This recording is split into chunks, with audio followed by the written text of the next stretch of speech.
Welcome to Metal Gods TV. Matt Hill from Metal Gods TV at Hard Rock Hell 2013 with a legend that is Arthur Brown. Good morning.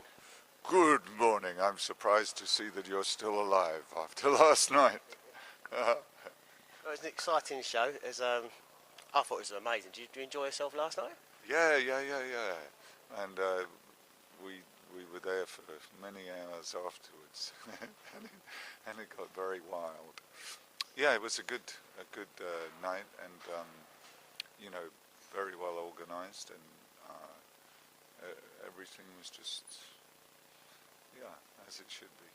Went down well. I mean, you was at HRH Prague beginning of the year. That's why it went down so well. Then they got you back, and a different audience again. So that's always a good thing. Yeah, I know that a lot of the audience, were kind of curious. We didn't actually know what the music was like apart from maybe Fire. So it was a question, and some of our stuff may be stuff that wouldn't normally get done in a hard rock festival. So, but I think that the thing with our band is the energy is so crisp and direct that they relate to that. I mean, the energy and stamina is incredible. I mean, it's quite a decent long set, and you don't stop moving. It's fantastic. It's great. Yeah, I always have. I like moving.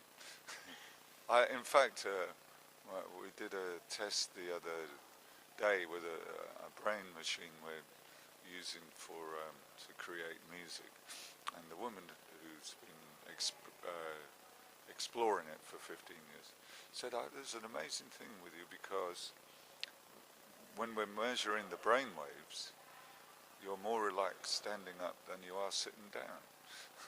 I said, that's because I like to stand up and move. I don't like bloody sitting down. At school it was really annoying to have to be in a chair. You know what I mean? If I can, I stand up and I move around, that's it. And I live out in the middle of fields in a yurt, the Mongolian tent things with wooden structures inside.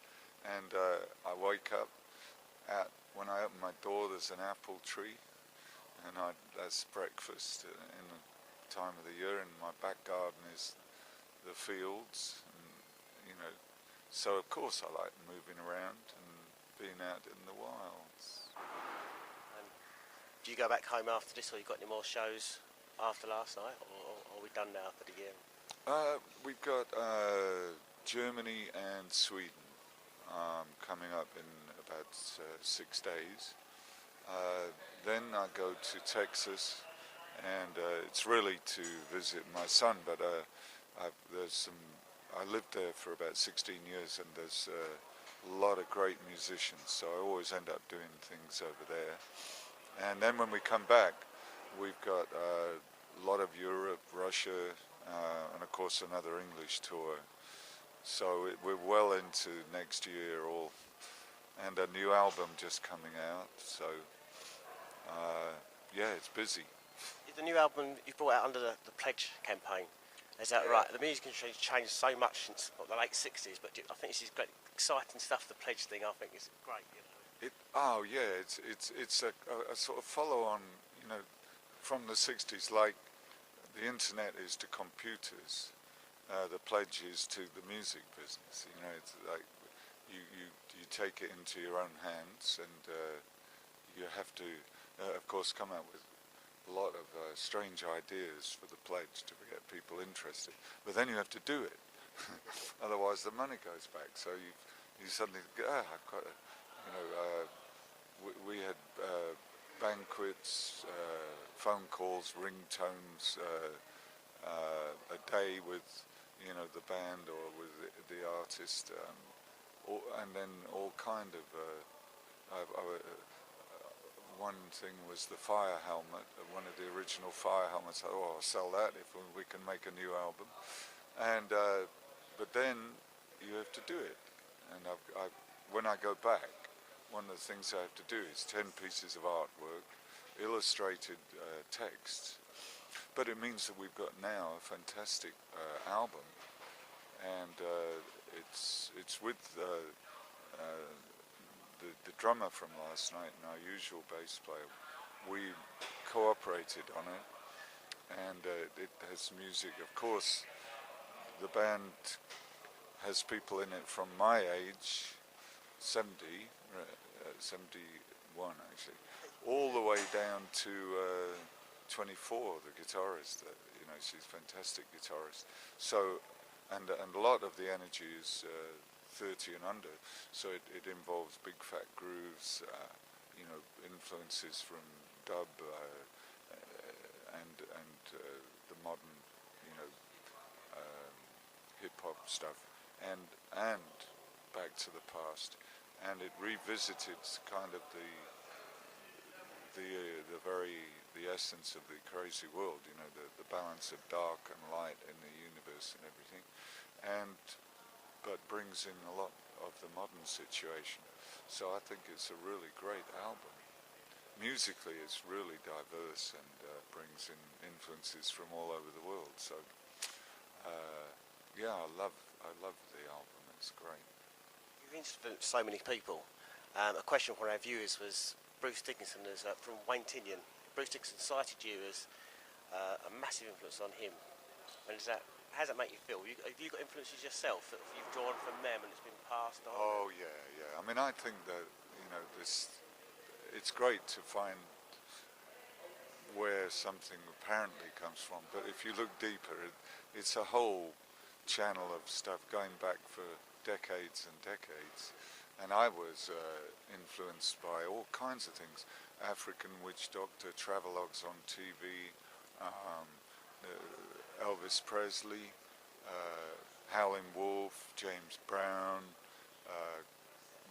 the great classical singers of those days, Caruso, and then the modern ones, folk singing, and when it comes, Little Richard, but then also Stockhausen, Wagner, all of the different, and some of my vocal style is from flamenco, and wherever there's some passion in music, I always find something valuable in it. And I might be walking through the Turkish sector in Berlin or Hamburg and hear the Turkish music runs, and it'll take me back to when I was out, in Istanbul, listening to the guys doing the muezzin calls and things, and the Turkish music. And of course, there was in the 50s an ethnic record that was very high in the charts in England called Tom Hark, which was by Elias and his Zigzag Five Flutes, and it was really the first ethnic record. And so all of those were influences with me. And theatrically, I really was influenced more by people like Marcel Marceau. The music hall tradition in England was very strong, and there was a lot of theatre in that. It was only later that I got hold of videos of people like Screaming Jay Hawkins and stuff. But there was a kind of insanity in the English rock scene in the early days, and you had there was a band called the Undertakers who didn't really do theatre, but they dressed like undertakers. And there was Screaming Lord Sutch, who did some basic theatre. But I remember him saying to me, he said, well, I just do pantomime, but your stuff is real theatre. And for me, I had all the influence of Shakespeare, the great English poets, and tried to bring that into music. I thought I want to do something real, which is a combination of Shakespeare, African ritual, and so the drummer in The Crazy World he had the first person to have the total collection of Smithsonian African rhythms, and he brought those into The Crazy World, Ba-da-da-da-da-da-da-da. That's from Africa. And with the insanities in your shows as well, I mean, in a great way. It's just insane. It's just bonkers. It's fantastic. And it's, you know. Well, yeah, it's a great deal of fun, and you know, exploring on stage while you're doing, you know, maybe the same numbers that you've done for a while, or maybe new numbers, but always changing it slightly. It's the connection with the audience makes the music different. And for me, because I have a connection with the audience in a theatrical way, and you know, an immediate contact, it means that things change depending on the relation with the audience. And so sometimes it'll be the phrasing just comes totally different. And sometimes bits of language come out differently. Yeah, it's alive. The amount of people you've influenced, I mean, see Alice Cooper, and you could go on, and I think even Slipknot, sort of, you know, the whole theatre. One of our viewers has got a question, Sarah Jane Beatson. She said, if you was a member of Slipknot, what mask would you wear? The one the guitarist wears. I mean, But if I had to choose my own mask, I would wear. There was a character in the Eagle comic, and it was called the Mekon. It was the first sort of extraterrestrial being. I would wear that. So I expect everybody out to go into the Eagle comic, Mekon, and see what if they don't know it, Google it and have a look. And yeah. So when is the album due? Next year? Back to your recording? The new album. Oh, and you can have a quick word with Sam about it. He was composing it. Is out, download now, and the pledge people will receive it in a few days. And here is one of the co-composers of it, Sam Walker, the drummer extraordinaire. Sam, welcome to Metal Gods TV. Thank you very much. We're talking about the album. We've discussed about the pledge campaign, how exciting that is. When's it due? Sounds like a baby, doesn't it? When's the album due? Well, the tour based for the album is going to be in April and May next year, continuing through the year. So the pre-orders have gone out to the pledge people, but we'll be releasing it in spring next year.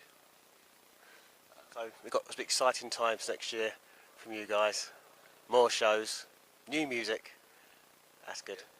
Yeah, loads of new music, new sounds, new shows on, new stuff on stage. It's going to be really exciting. It's really exciting. Yeah. Oh, I look forward to that. Oh, well, there you have it. Can I ask you to do one more thing for us?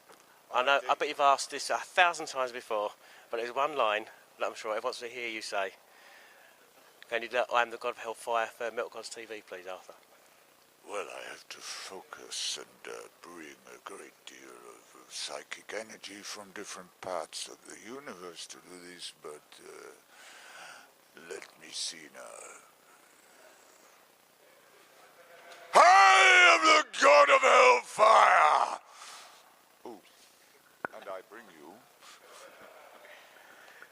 Hard Rock Hill, Metal Gods TV, I give you the legend, Arthur Brown. Thanks to and Sam. Thank you very much. Thank you. Thank you very much.